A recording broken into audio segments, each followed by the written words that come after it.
another Mommy Monday video, and last week, I think it was last week or the week before, I did a Mommy Monday Q&A, and I felt really bad because I asked on Facebook and Twitter and Snapchat for questions, and in the last Q&A I was only able to get to the Snapchat questions, and I had to completely just bypass the Facebook questions. And I felt bad because I got so many questions on Facebook, but I didn't even answer any of them. And so I wanted to come and answer some of those questions as well, just so I don't leave you guys hanging, and kind of do like a part 2 to my Mommy Monday Q&A that I did like a couple weeks ago. So I hope you guys like this. I don't know if you guys like these Q&As. I kind of think they're interesting to watch, but so I'm going to go ahead and open up my Facebook. And if you don't follow my Facebook group, it is Carah Amelie Insiders, and it is like a group that you can join, and then I'll accept you into the group. It's kind of like a insiders group, so I do a lot of giveaways there and stuff like that. So if you want to be part of Carah Amelie Insiders, you can go check out that group. It's always linked down below. So the first question is from Miranda Tackett, and she says, how was it transitioning from 1 kid to 2, and are you happy with the age difference? I feel like what was hardest for me was making sure that I was giving Elena enough attention, because I really wanted to make sure that she wasn't just being ignored all of a sudden. And so I remember after I gave birth to Emery and we got home from the hospital, I think it was like the first week, or maybe it was like the second week, I had Travis watch Emery right after I got done nursing her, and I took Elena to the park and just had some one-on-one mommy-daughter time. And I think that's really important when you have a second child, is to make sure that you're giving your first child some one-on-one time. And I feel like it worked pretty well. Am I happy with the age gap? Their age gap is about 2.5 years, about. I like the age gap. I actually think it worked out really well. They're not too far apart in age to where they can't play together, but they're not too close to where it's like a headache, because I don't know if I could have like 2 kids under 2. Like that would be really hard for me. I really liked kind of having that age gap. It's just worked for me, and I always said if I had a third, like I would wait even longer. What we did is when Elena turned 2 years old, we started trying for our second. That worked for us really well, and I really like that age gap. I think it was perfect. What is one thing you wish you knew before having kids? One thing that I wish I knew before having kids. That's a good question. I don't think that anything that is told to you before having kids really makes a difference as far as like what actually sinks in. Like you have parents like spewing stuff at you all the time, like you better get your sleep now, or you know, like those little things, or time goes by really fast and you're like, okay, but you don't actually like soak it in until you experience it for yourself, you know what I mean? So I feel like even though people were telling me things, it was still not completely sinking in 100%. No, I know a good answer to this question. Probably mom guilt. This is such an important thing that I feel like it's not talked about enough, and I feel truly passionate about this topic, and it is the mom guilt that we all feel as mothers. You cannot be a mom without having mom guilt. It is going to happen. And what I feel about mom guilt, if you don't know what that is, it's basically feeling like everything that you do is not as good as every other mom. Like every other mom is thinking about this, every other mom is doing this, every other mom is doing that. Are you good enough as a mom? Or do you yell too much? Do you keep your kids clean enough? Like you always are constantly thinking like, I could be a better mom. Like I could always be better, I could always do better. And it puts guilt on you, like you feel like you're not doing good enough. And it's all like the little things, and it's because parenthood is the most important thing that we're ever gonna do in our life. It really is. Like when you become a mom, you realize like this is the most important job I am ever going to have, and I want to be like perfect at it. And so when you feel like you're failing even the tiniest little baby bit, you're still going to feel the mom guilt. And I feel like this is so important, and I think that I would have benefited a lot from this. Is you are going to do okay. Like you're gonna have times where you're gonna feel guilty or bad, or maybe you didn't call the doctor when you should have, or maybe you yell too much, or maybe you get too frustrated, or maybe this, maybe that, and you're gonna be fine. Like you're gonna be a great mom. Don't let that mom guilt get you down. Don't feel like you're not doing a good enough job, because you're doing amazing. And if you truly care about motherhood, then you're gonna have that mom guilt. And if you're having that mom guilt, it shows that you're a good mother to begin with. So that would be my biggest tip for any moms out there. So Becky Cosgrove asks, how can child-free women help, be friends with, or support mommies? For medical reasons, I don't have kids yet, but most women in my social circle do. I don't want my lack of children to hinder potential friendships. That's a good question, actually, because I was the first one out of all of my friends to have kids, actually. And I think maybe the one thing that's very, very helpful is to try to be lenient with your mommy friends' schedules. Like if you're planning like a big group thing or something like that, try to be understanding that, you know, your mom friends have to get babysitters, and sometimes it can be really hard, sometimes it can be a little bit stressful, so give them some time to plan. Another thing too is to understand that they're not flaking. A lot of times when you become a mom, it's like something shifts inside of you where all of a sudden you're tired all the time, you don't really want to socialize, you want to sit in your yoga pants and watch Netflix because you're just tired, you're exhausted, you're giving your love, I think, so much to kids and to husbands, and you're just constantly giving, that you just want silence. You want to be alone. You don't want to like talk and be social. And so I think sometimes moms especially can sometimes just go hermit mode, but it's not because they don't like you or they don't love you or they don't care about you. It's just simply they're just tired moms that just want some alone time to themselves, and sometimes they can seem maybe a little bit flaky or they fell off the face of the planet, but just understand that they do still care about you. What are you looking forward to most as they turn into teenagers and young adults? That is from Melissa Hopkins. I'm honestly interested to see like what kind of people they turn into, what kind of activities that they, you know, become interested in, what kind of sports they try, and just seeing how their hobbies and interests like develop as they grow older. I'm so interested to see how they change as people. Like I know Elena's always probably gonna like art, but like what sports is she gonna wanna try? Is she gonna become a gymnast? Is she gonna wanna do ballet over gymnastics or basketball or all of that? I think that's gonna be really interesting. And just seeing them grow into little people that you can like have like full conversations with, like actual like young adults. Do your kids have exorcist type kicking, screaming, twisting, throwing stuff tantrums?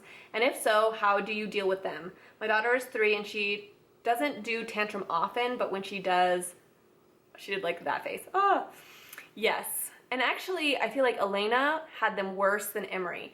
Emery is a more emotional child, so she cries more often, but you're more able to like reason with her and like talk with her and like get her to stop. Like a lot of times I can talk to her and she'll be like, okay, okay, and she'll listen to me.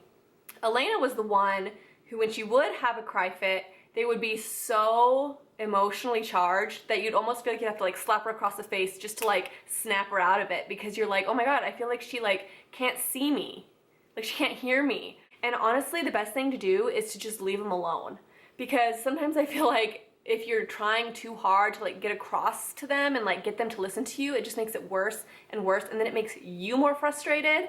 And that's where I go wrong, is I'll start to get frustrated. So if I just like let Elena be for a little bit until she calms down, sometimes that helps. And then once she's like calm, I can actually kind of reason with her a little bit. That is my best advice, because if you've ever experienced an exorcist fit, they're crazy. Like you literally feel like you can't snap them out of it unless you like slap them across the face, which I don't do, but I'm just saying like that's what it feels like. Has Elena started to roll her eyes at you? Mine do, and it makes me so angry. How would you go about stopping this rude behavior? And that's from Brittany Rhodes. Yes, she has rolled her eyes at me before, and I try not to take it too personal because it's just her little attitude kind of coming out. But usually it's if I get mad at her and she doesn't want, like she wants to do something and I won't let her do it or something, then she'll be like, ugh, and she'll roll her eyes and then walk upstairs. And I'll usually just let her go. I usually don't make a big deal out of it, or I'll just say, Elena, don't you roll your eyes at me. So she hears me, so she knows. And then I'll just let her go upstairs, because usually it's just her emotions coming out. But as long as she's listening to me and like doing what I say, I can't get too mad at her. It's just her emotions. If you could go back to when you first found out you were pregnant, knowing now what you know about parenting and marriage, what advice and encouragement would you give yourself? My best advice for myself would be to know that everything is just a phase. Because when you have your first kid compared to your second kid, like your first kid, you feel like everything that they do, every big hardship that you go through, like they're not sleeping through the night, or they're not doing this, they're not doing that, you feel like it's gonna last forever, and it like stresses you out. You're like, how do I get this to stop? Like, oh my God, like everything feels like this big deal. And then you have your second and you start to realize like everything is just a phase, like nothing lasts forever. And so like 1 second your kid is not gonna fall asleep at night, and that's just gonna be a phase that you get through, and then it'll be fine. And then they'll hit another phase where they're maybe not gonna do this, and then it's just everything is short little phases. And you start to realize as a mom that they're not gonna last forever. Like sometimes your kid is gonna wake up like 7 times a night and it's only gonna last a short amount of time, but you know it's not gonna last forever, so you just get through it and you go. And I think that would have been really nice for me to know when I had Elena. What made you want a second kid? I'm 30, 31 in March, my daughter is 3, and I can't make up my mind that I want a second. My husband doesn't care either way, but I'm struggling to decide because I am content and so in love with her, but I worry when we're old and past that, she'll be alone. Okay, so that is from Marissa. My advice would be to have another one. I wouldn't necessarily say to go for a third, but I'm really glad I had a second because my kids play together and they're like, they can entertain each other. Like you don't feel like you have to play with your kid all the time. Like I'm not saying there's anything wrong with playing with your kids, but sometimes you don't feel like it. My kids can play together now. They have fun together. They do stuff together. And I think that's really important, and you'll start to notice like when you go on vacations and stuff like that is they have somebody to kind of like, I don't know, just be with, I guess. I had one brother. I didn't have 2 brothers. I wasn't an only child. I had one brother, and I liked having him around for Christmases and for vacations, and like when we do stuff with the family, like I always had somebody there that was around my age, and he was just my brother. You know what I mean? It was just nice to have that. I always would say like I would never have one kid. If I have one, I have to have 2. But that's just my personal opinion. I would say go for the second. How is your parenting style different than Travis? Do you have disagreements on how to solve issues with the girls? I wouldn't necessarily say me and Travis are that different, really. We're actually both very laid back. I would say I'm a little more high-strung than Travis, but I think that just tends to be the case with women because we take care of the house and blah, blah, blah, blah.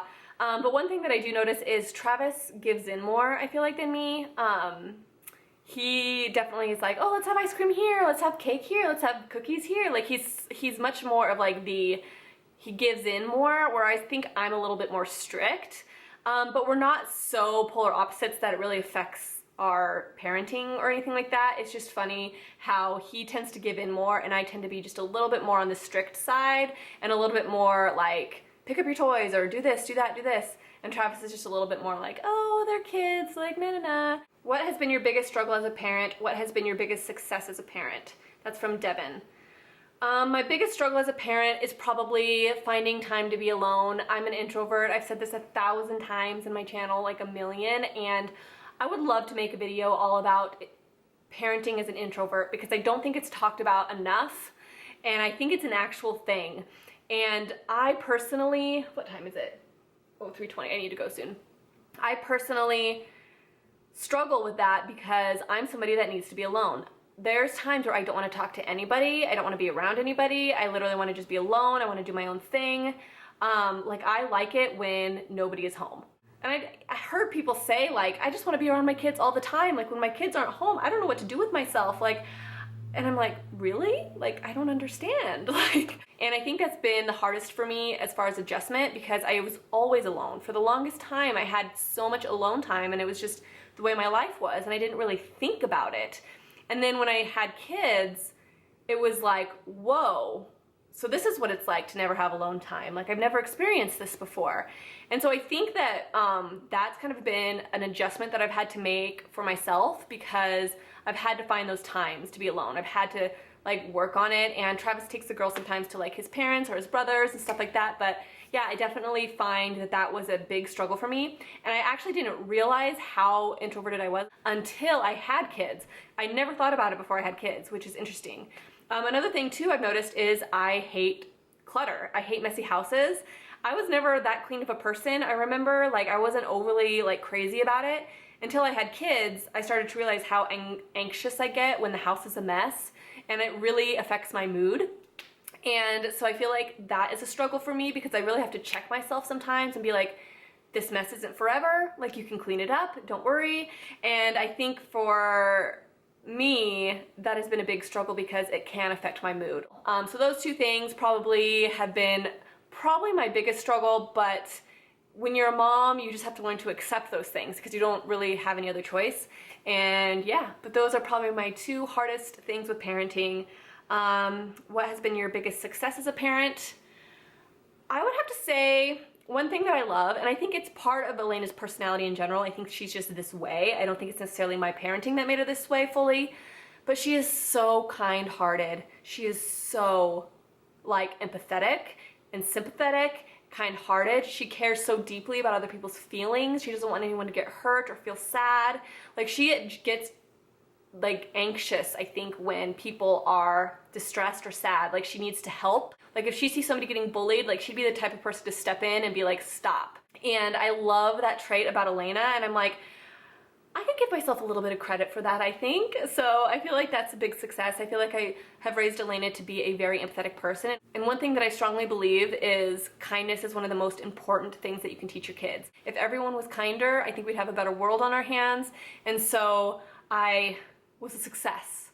I did what I was hoping.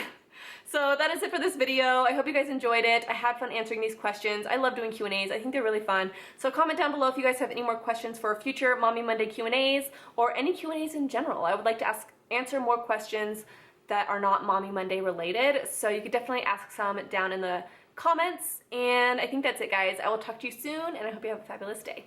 Bye.